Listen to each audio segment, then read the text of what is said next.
Before we jump in, if this podcast is helping you lead with health and purpose, hit like and subscribe so that more leaders can find it. All right, let's get into it.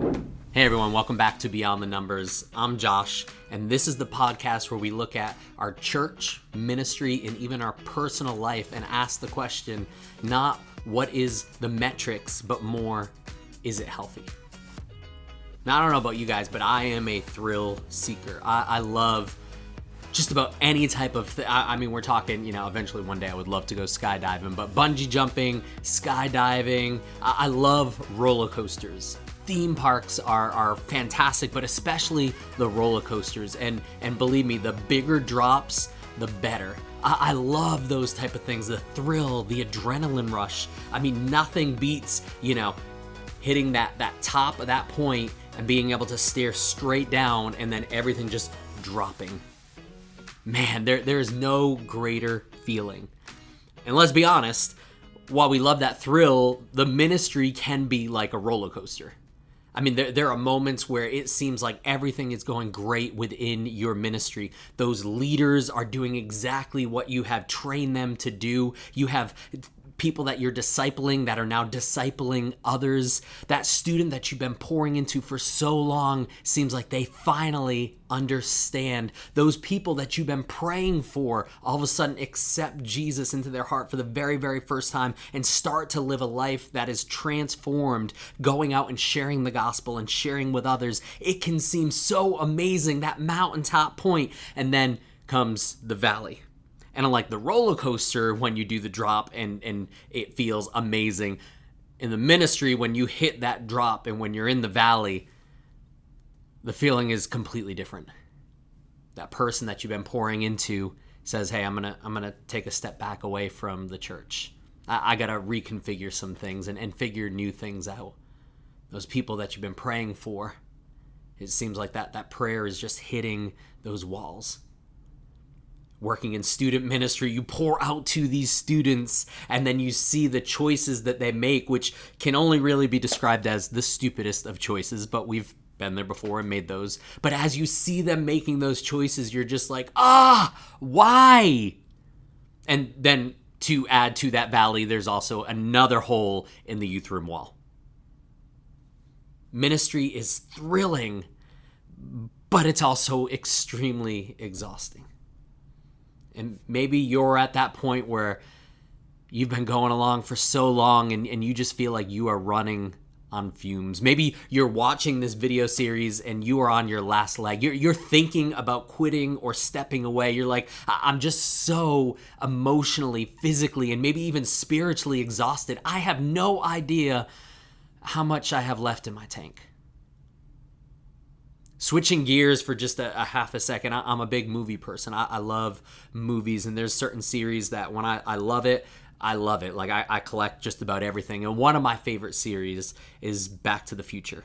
I have the mobile sets. I have like an advent calendar system for Back to the Future. As you can tell behind me, I have the Lego set for Back to the Future. I have that fake license plate. And I guarantee you, if you show me you have an actual working hoverboard from the movie, I will steal it and you will never see it again.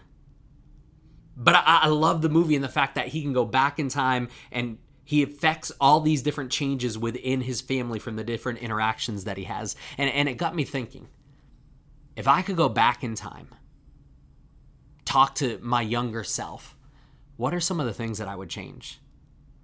I mean, maybe I would get out of relationships that I knew were toxic before I even got into them. Maybe I would, not maybe, but really make different financial decisions, invest in certain things that, I didn't, and now looking back, I'm like, man, I could have been a multimillionaire. There are different choices that we would make, or at least I would make, if I could go back in time. But let's think about that for a moment when it comes to the ministry. What are different things that I would do or share or tell myself looking back at the beginning of my ministry experience? So if I had a DeLorean, if I could go back and talk to a younger me. There are a few things that I'd say, a few pieces of advice, or different things that I wish I knew earlier. Not that it would have made the ministry easier, but it would have made ministry, myself, and those that I work with healthier. The truth is, I can't go back in time. I can't change those things. But maybe for some of you that are running on empty, some of you that you're just starting out in the ministry, maybe you can learn from some of my trial and errors before you make those trial and errors. Maybe you can glean some of this stuff and apply it to your ministry and make your ministry healthier than mine was. So if I could hop back in time, if I could jump into that DeLorean, let me walk you through some of the biggest lessons that I would pass along to myself and hopefully to you.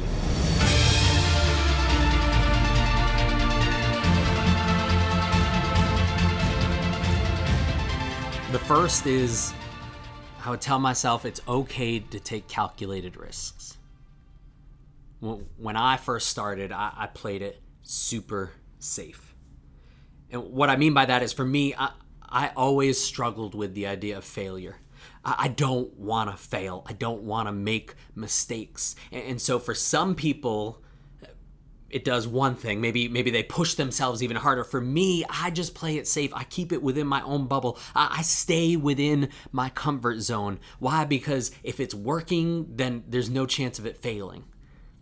But stepping outside of that comfort zone, stepping outside of that bubble and taking calculated risks was something that I didn't do right away within the ministry. And when I say calculated risks, I don't mean like, hey guys, we're going to hop on the top of the church bus and while I was driving down the road, we're going to surf on it. That's not a calculated risk. That's just stupid and maybe fun. But calculated risk for me means those spirit-led things where you feel like God is prodding you, but it's outside of your comfort zone. And so you pray it up, you do a bit of studying, you do a bit of research, but then you step out in faith on it and allow God to do the rest. Those are the calculated risks that I'm talking about. Maybe for some, it's that opportunity of a new outreach. And so you don't know how many students are going to show up. You don't know what your church is going to think. You don't know where the funds are going to come from, but you're feeling led to step out to a new area of outreach within your community. Or maybe it's like a mission trip or something. And you're like, man, this is completely out of my ballpark, but I'm really feeling like this is the direction that God is leading. If it were me when I first started off, I would be terrified and be like, heck no. Why? Because it could fail.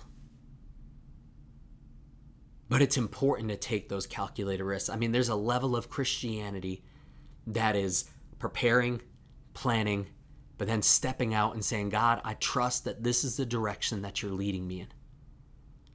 I mean, looking back, there are events that I missed out on because I played it safe. There are opportunities to evangelize or discipleship that I missed out on because I played it too safe. There are outreaches and new ministry opportunities that I missed out on because I was so happy within my comfort zone. I would challenge myself and maybe you that calculated risks are important. And instead of sitting there saying, what if this fails? Instead ask, God, what if you could use this for your glory? God, what if you could use this to change and save others' lives? And then surrender it to Him and step out on faith. Another lesson I would teach myself is to shepherd faithfully, but not to carry what isn't mine to carry.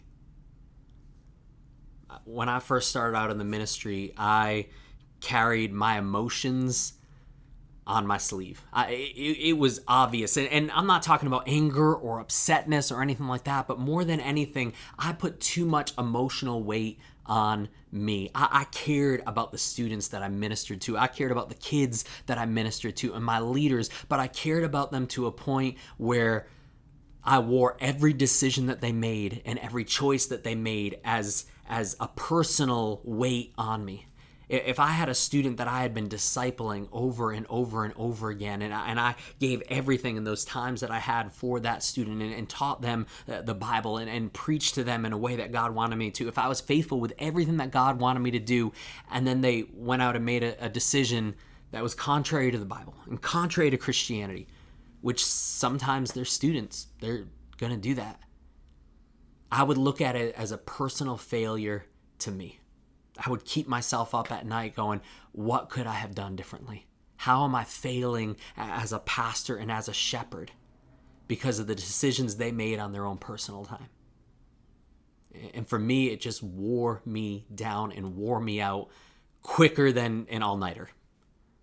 I was emotionally drained because everything that they did, I put on me.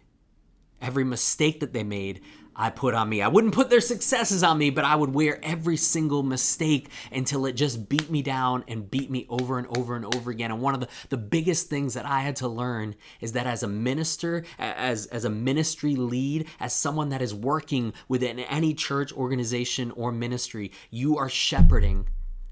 But you can only shepherd what God has given you to do, and you have to be faithful with what God has given you to do. But then once you do that, you can't beat yourself up over decisions that people make when it has no bearance on what you have done or what you have said. I think there's that emotional weight, but another thing that I learned through that, though, was I was lacking faith in God. And what I mean by that is this: when I'm wearing every emotional weight of their decision, I'm literally saying, hey, God, I'm not trusting in you with them. I mean, if you think about it, it's kind of a big slap in the face for God. We don't realize we're doing that, but that's exactly what we're doing. When I am worrying about every decision that someone is making and wearing that, I'm literally saying, God, I'm going to do everything that you've called and equipped me to do. I'm gonna do it 100%, but then God, I'm gonna worry and I'm gonna stress and I'm gonna hold on to everything and not give it to you. The truth is that no matter how great of a lead you are, ministry is doing everything that God has called us to do and then surrendering those people, those situations, those ministries into God's hands because He knows more and He can do more. And the truth is that He loves these people even more than you do. You don't have to wear the weight of every decision that they make. Shepherd and lead the way that God has called you to do it, and then surrender the rest to Him. And know that He's going to guide, and that He is going to lead, and He can do it so much more better than you can. Starting out in the ministry, and let's be honest, several years into the ministry, there's definitely a level of immaturity. And I can tell you one of the biggest things that I have struggled with, and talking with a lot of different next-gen leaders, this is something that a lot do struggle with. Some voice it and some don't. And I think even pastors across the board do. And that's this idea of comparing ourselves. It is so easy to compare yourself to what other people are doing. And I spent my early years in the ministry comparing my ministry, my teachings, my games, my events to the youth ministry down the road, to the youth ministry across the country. And the truth is that most of the time when you're doing this comparison, you are always on the losing end. You're always looking, saying, wow, they do it so much better. Wow, they have so many better ideas. Wow, they have so many more students and sometimes so much more money for those students. But for me, I would sit there and start trying to replicate everything that they did because in my eyes, what they were doing looked successful. They were getting the numbers, they were getting the excitement, they were getting the buy-in. And so maybe I can just copy everything that they're doing. But the truth is that not one of us are alike. God designed us unique. God designed us amazing, and He has plugged you in where He knows you need to be. And so because of that, they don't need the youth pastor down the road. They don't need the kids pastor down the road. They don't need the pastor, across the country. They need you. With all the equippings that God has given you, with the call that God has given you to pour into those people that He has chosen you to lead. So stop comparing yourself to everyone else. The truth is, my view and my actions and the way that I go about building disciples may look different than yours.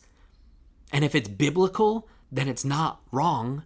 It's just two different personalities and two different systems. And most of the time, it's two different cultures. The way that I minister to students in Georgia might be completely different than someone in Oregon. And that's okay.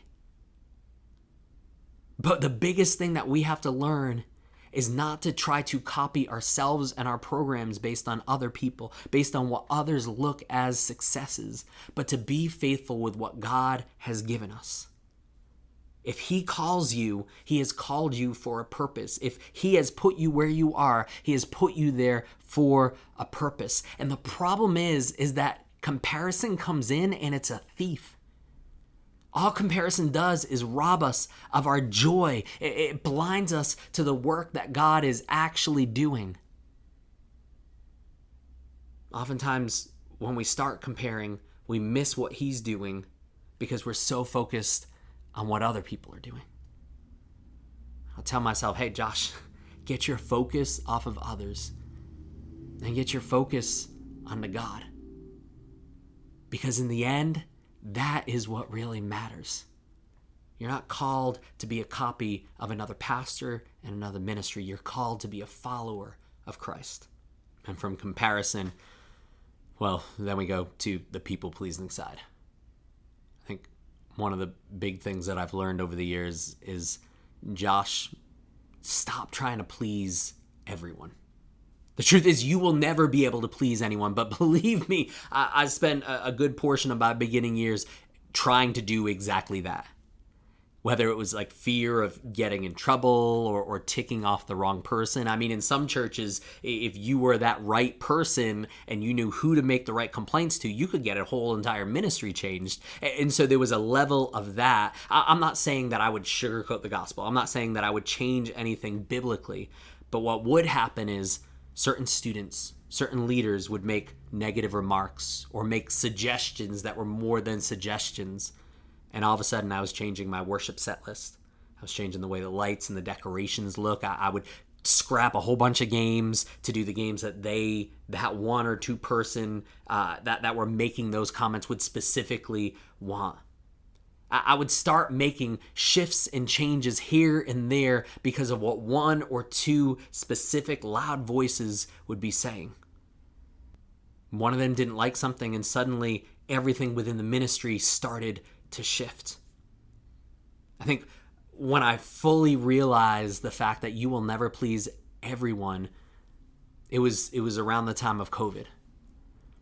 And there were all these different restrictions and everything like that. And when our youth ministry started meeting again early on in the process of COVID, there were lots of restrictions and different things like that were just overreach. But we would sit there and we'd be doing youth ministry, and I'd get some of my friends, some of my parents, some of my leaders, everything like that would be upset if we didn't follow 100% of the restrictions that were put on us. And then I would have the other half of my leaders, students, friends, and all that kind of stuff that would be mad if we didn't ignore all of the restrictions and things that were put on us. So it was please one side and make the other side upset, or we would please the other side and get the other side ticked at us. And if you chose to do like a 50-50, even that made both sides mad. And the truth is, I walked away going, no matter what I do here, someone's going to get mad. No matter what decision I made, people were going to get ticked. Bottom line. And you know what? That's okay. I had to learn that it's okay and that I was not called to please everyone. Do you know the biggest thing that you're called to do? To obey God. Are we obeying God with the call that He has put on us? I'd look back at my younger self and be like, hey, Josh, obey God. Follow what He's leading. Follow what He's saying. And stop trying to please and change everything over some people complaining, some people wanting something different. Follow what God is leading you to do.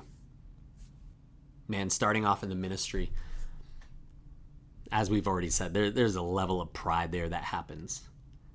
But for me, there was not just that level of pride, but there were the things that I knew that I was good at. And I knew that I was amazing at multitasking. I was. I'm really good at it. I could be sitting there taking payments for a trip, answering a student's questions, meeting a parent, getting a meal ready, praying for another student, listening to another student explain how life is just falling apart on them. And then also in the very, very background, there's another student that wants to try this really cool trick and I'm helping them do it all at once. And I was amazing at it, juggling so many different pieces. If I could go back in time and talk to younger Josh, I would say, hey, Josh, pay attention more. It was actually my wife who was the first one that brought to my attention, Josh, you are not the best multitasker, which was a shock to my system. I completely disagreed until I realized in those moments where I was juggling all those things, that person that was paying me for the trip, I was taking that money and putting it off to the side and forgetting where I put it. That meal that I was doing, it was burning. That person that I was praying for, I was only half praying and I didn't even say any of the things that they had requested. That parent that I was engaging in, I wasn't really engaging with them. Like they felt like I was just ignoring them. That student that was sharing their issues and their problems, for me, it seemed like I was fully into it, but for them, it looked like I was just half ignoring them because I was busy doing everything else and not fully paying attention to them. In essence, they were hearing, your problems are not big enough for my full attention. And that student that wanted to do that really, really cool trick that I helped them along with while I was multitasking, it was setting their hand on fire with alcohol in it. Yes, I set my pastor's kid hand on fire. They're fine. They're just like a blister or whatever. Big mistake. I'm not a good multitasker. I learned I need to pay attention more. And for some of us, we just need to be more aware. Why? Because even if you are the best multitasker, when you're multitasking, you're not giving any task 100%. And there are those ministry moments where our focus needs to be on those that we're ministering to. Where our focus needs to be on that one that needs prayer. And we need to make sure that we are pouring everything out that we have out on that student in prayer. When we're engaging with parents, we want them to know that they have our full attention. Why? Because nothing screams issues than a parent talking to a leader and a leader only half listening to them. If that's how we interact with the leader, imagine what they think we're doing with their kids on a trip far away. And you've got 40, 50, 60, 100 students. How do they know you're not going to lose one of their kids? Did that for a half a second. Young Josh, lessons we learned. But still, for that student that is pouring everything out, more than anything, they deserve our focus. Why? Because the truth is that as leaders, we are an example of Christ. As we've talked about through this entire series, we are an ambassador of him. We are showing these people who Jesus is. And if they're talking to us and they only get half of our attention, what kind of example does that set for their heavenly Father? When God's busy, he only gets half of your attention. How many more things would I be aware of? How many more moments would I be able to really experience? How many more people could I truly pour out to if I stopped multitasking and paid more attention? It seems like, yes, you won't get as much done. Yes, you won't be able to do 100 different things on a ministry night. But guess what? When you choose to pay more attention, the impacts that you make have a deeper and deeper effect on those that you're pouring out to. I'd say, Josh, pay attention more. I think one of the final things, really off the top of my head, that I would share with my younger self and with all of you guys that are listening is to realize that everyone has a story. Even those youth kids that annoy the snot out of you. Even those leaders that continue to maybe show up late, not be fully prepared, complain a bit. I'm not saying you dust those things over. You forget about those things. But realize that everyone has a story. Many years ago when I was a young junior high pastor, Our ministry was going great, and it was growing strong, and we had students that were excited to come out, and there was this one new kid. And halfway through the lesson, this kid started asking questions that really had no bearing over the lesson. But I saw what they were doing immediately. They were trying to rise up and rile up our students. And it succeeded. I mean, it's junior high ministry. So, of course, like any little thing is like, woo, woo. You know, they're getting distracted by everything. And this person was feeding it. But I continued to lead with elegance, with strength. And then next week, they did it again. Stupid comments here, stupid comments there, a little mumbling, little this, that, or the other. And I would spar with them a little bit, and then the following week it was the same thing, and the following week it was the same thing, and soon this one student became one of my most problematic students. I'd see them show up and be like, here we go. Is today going to be a better day? Nope, it's not going to be a better day. And while we have those students that drain us and wear us out and test every bit of our patience, it started going overboard for me. In fact, it reached a point where I'm embarrassed to say, but hey, full transparency. I actually hit a point where I remember one of the days when I was praying before the student showed up. My prayer was literally, God, I pray that this student doesn't show up today. And I say that with a smile on, but deep within my heart, that was my thing. I'll admit it. I prayed that a student wouldn't show up to youth ministry because they were too problematic. Can I tell you, it was a huge mistake. God really slapped me across the back of the head with that one. It was a week or two later that someone close to this student started sharing about their story and how this student came from a broken home and a broken situation. And because of that, they would act out, they would say things. And yet this youth ministry that they got plugged into in this junior high group that they chose to continually come out to of their own free will was the one consistent thing that they had in their life. And despite how on the outside it looked like there weren't a whole lot of changes, on the inside there were deep changes that God was starting to do. And when I heard that story, it broke me, because this very same student that God was getting a hold of was the same student that I had prayed against coming out to the ministry. I'm not going to make that mistake again, because the truth is some of your most problematic people sometimes have a deeper story and a deeper reason of why they're doing that. And if we bug out too quickly, if we get mad at them too easily, if we get frustrated, if we pray that they don't show up, the truth is that God is sending them to your ministry. He's sending them there for a reason. And we have to be good stewards of what God is giving us as leaders. We have to be careful that we're not pushing away, one, the gifts that God has given us, but the people that need it the most. I mean, someone greater than me once said that the church is meant to be a hospital for the broken. And if we're upset because we're getting broken people into our ministries, then maybe there's a shift that needs to happen within us. Everyone has a story. And maybe sometimes what we need to see is that God is doing something bigger than what we can see on this plane. We need to be faithful again to what he has given us. Some of you are listening to this, and you're listening to even some of those things, and you're thinking, I've been there. I've done that. I made that mistake. Even as I'm giving this list, you might have different ideas or list or choices that you made in the past that you're like, I learned from this one, and you're creating your own list. And maybe as it's going along, you feel like more than anything, you're failing in the ministry. The truth is that we are imperfect beings. We are doing the best that we can. And if you are doing the best that you can to continue to follow God and follow his lead and pour him out on others, then you're being faithful with what God has given you. So don't beat yourself up, but learn from those things. The truth is, you can be tired and worn out, and you're still called.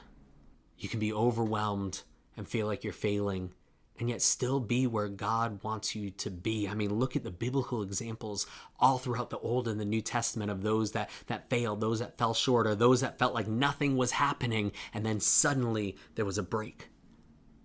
But here's the biggest thing. You don't have to pretend that you're invincible, because you're not. More than anything, you just need to be faithful. I can't go back and tell my younger self these things. These are lessons that are learned most of the time the hard way.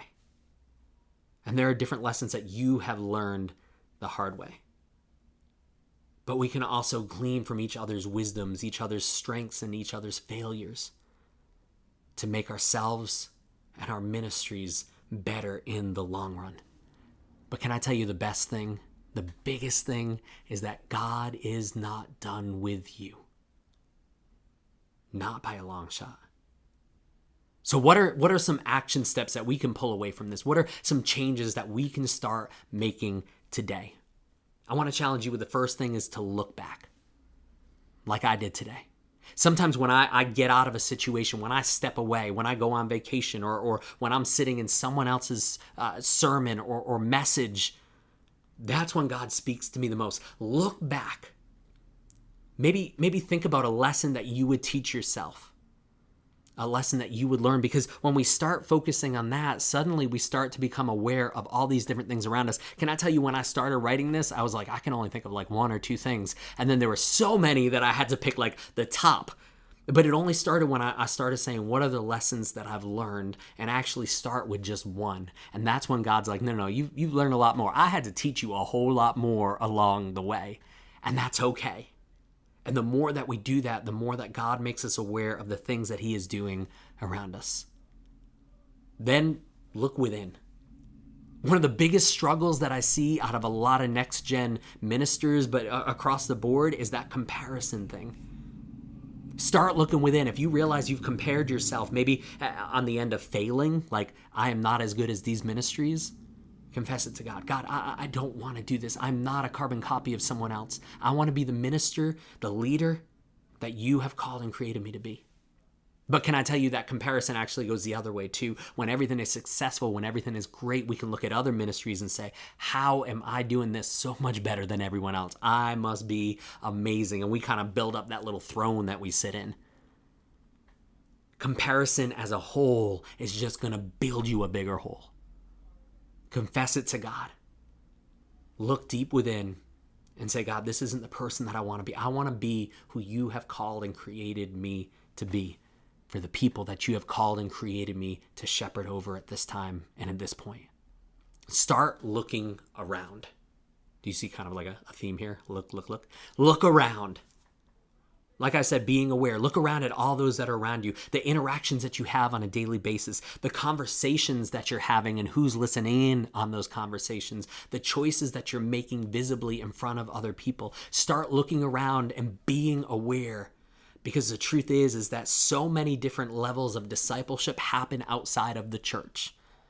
When we're around our students, when we're in conversations, when we're we're in the process of hanging out with others or grabbing a meal with others. Start looking around and being aware and living in those moments, because while we're focused on the teaching that we have tonight and I'm eating out with a bunch of students now, God has me plugged in now with those students that I'm eating with. And so I need to be aware and I need to be present and I need to give my focus there, because God has plugged me in there for this moment. And so I need to do the best that I can to lead those that I'm around at this very second. And then the final thing is to look ahead. Maybe you take risks all the time. Maybe they're not spirit-led risks. Maybe you are like me and you love your comfort zone. Everything is safe and everything is good. I want to challenge you to start saying, okay, God, what is one spirit-led risk that I can take this month, this year, with myself, with my walk, with the ministry that I help or oversee or lead? What is one big spirit-led risk that I can make? Then pray up on it. Make sure that it's truly God leading you and not yourself leading you. Put time and effort into it. Don't just do it off the fly of the cuff. But then step out and say, okay, God, if this is where you're leading me, if this is what you want me to do, I'm going to step out on faith and do it. And watch what God is going to do from those moments that you trust in him and take risks that only come through him. Here's the bottom line. Ministry is rough. Ministry is messy. You will make mistakes. You will. It's okay. It doesn't give you like an excuse to, I can just make as many mistakes as I want. No, but you will make mistakes. There are times that you will feel like you failed. There are times where you will be tired out and worn out. But God wastes none of it if we allow him to continue to set the pace and the focus and the goal for us. And if everything that we're doing is what God wants us to do. The truth is, every scar, every lesson, every failure that you experience, they can become fuel for what God is calling you to do now. So for those tired leaders, for those leaders that you are running on empty, don't give up. Don't burn out. Don't believe the lie that this is it and that you're done. Hope is still alive for each and every one of you. My tired leaders, because there are moments where I am that way.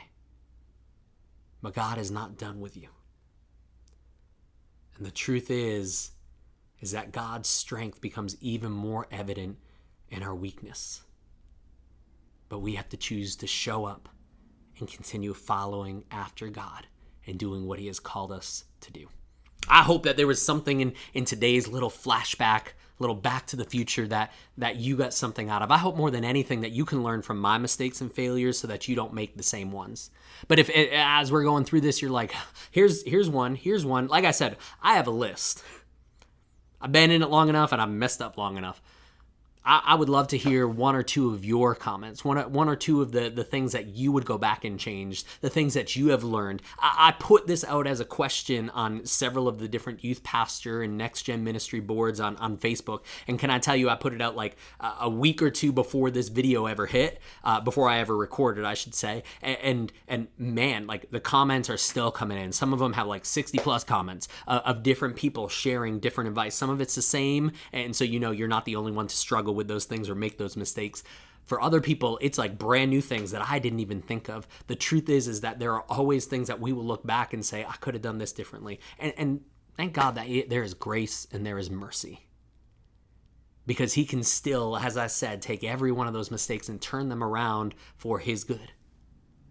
But share some of those with me. I would love to hear it. I would love to, maybe if you can even share what you learned through it. You can be as vague or as specific as you want with those stories, but share them in the comment section here. If there was something that jumped out at you with this, or another leader that needs to hear it, do me a favor and share this, like and subscribe to check out the rest of our content. And next week, I'm really excited because we're pulling in a few different leaders. We're going to be doing some of our voices in the field, and we're asking these leaders kind of the same question. If you could look back in time, what would you tell your younger self when you first started out in the ministry? What are some of the mistakes and the failures? But more importantly, what are some of the successes and the things that God has used? I love these opportunities because it's voices that I would never hear from and you would never hear from, and yet their stories are so impactful. Their stories sometimes are clear representations of what our own life and our own experiences are like.